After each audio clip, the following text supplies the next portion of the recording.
Hi, welcome to NAB 2017. My name's Joe O'Halloran, Editor-in-Chief of Rapid TV News, and I'm here with Joe Ibrahim, CEO of CTU. Welcome to NAB, Joe. Thank you.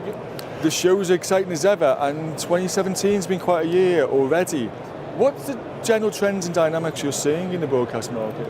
Well, we've seen since 2016 show to here, a lot more companies now advertising HEVC and pushing that marketplace. So they all seem to be pushing for the 4K market.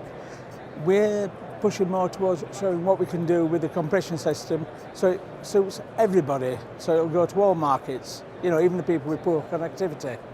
So that's the way we're seeing that's the way we see our roadmap going. One of the big trends this year we've noticed is the drive towards IP-based and the general growth of IPTV in general. Tell us what you've seen in those areas. Well, I think the reason people are going more towards IP is because it's much cheaper for a broadcast to start up than what it is to take a space on a satellite transponder. So that's the reason why you'll see more and more smaller companies stemming up and starting on IPTV, starting to use IPTV. How difficult is it to keep up quality? One of the things IP networks in the past have attracted criticism for. I think the biggest problem with a lot of people when you start talking to them originally about IP is they thought it was like old YouTube videos and very, very grainy, very bad. We're lucky we've got a couple of very good compression, software writers who understand compression systems, and we seem to be able to maintain what we're doing. So, talking about CTU here at NAB, what type of solutions are you showing?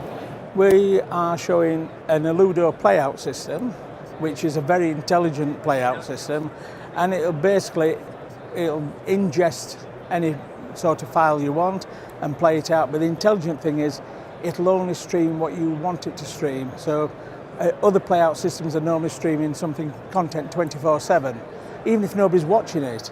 This system will sense that nobody's watching it and close down, which reduces bandwidth.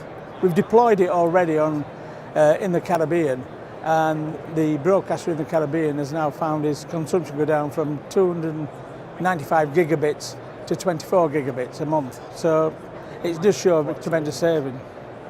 One of the other things we know you've been active in is HEVC. Yes. And looking at also HD delivery. Yeah.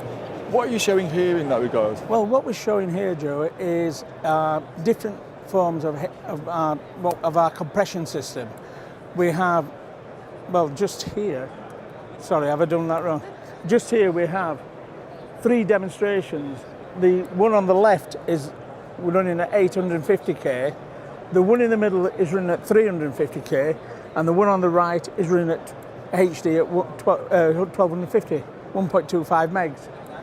But what we've done is try to demonstrate that each of the pictures are totally watchable. So again, because I say the market we've gone for is the area where they have not the perfect connectivity. They haven't got 40, 50 megs to play with. They're limited to the availability. So it opens up the marketplace for everybody. Basically the vast majority of the real world. That's it, the real world, yes. Not out of the cities, yes.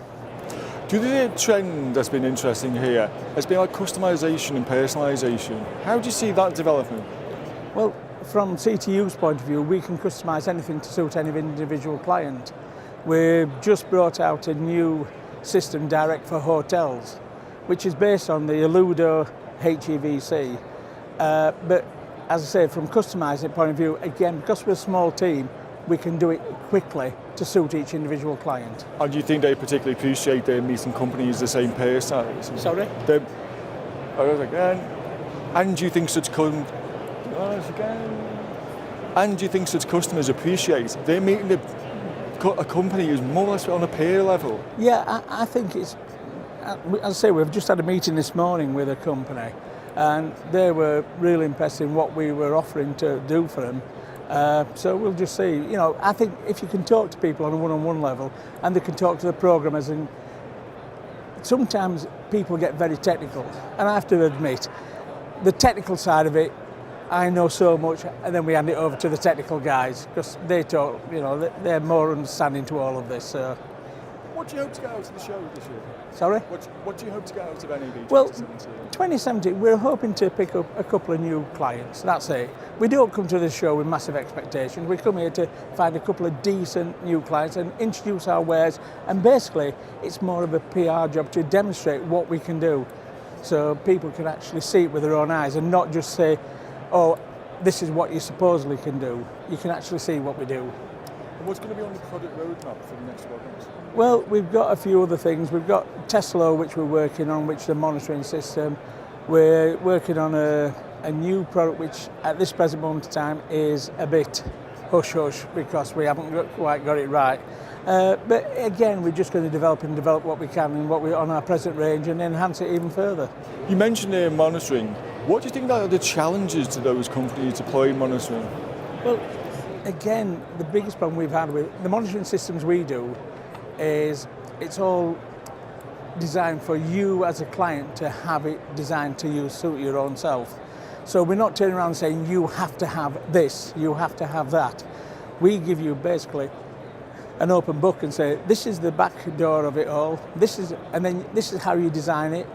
And it's basically a drag and drop, so you can do how you want it to do. So if you want to monitor one particular program all the time and then monitor 20 others going around it, you can do. If you want to monitor 20 at a time, you can do. It's up to you.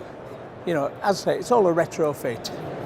And so finally, Joe, if we're here this time next year, how do you expect the industry will have changed? If I could answer that properly, I'd be a very wealthy man. And I'd also know all the lottery numbers.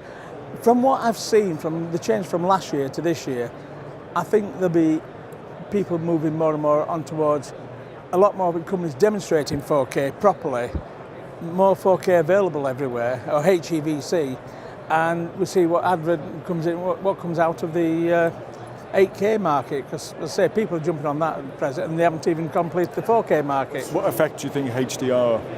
I don't know. I think you best ask the technical guy the question. That's fine. Thank you very much. Thank you very much, Joe, for coming by. Thank you very much. Thank you for watching. Thank you.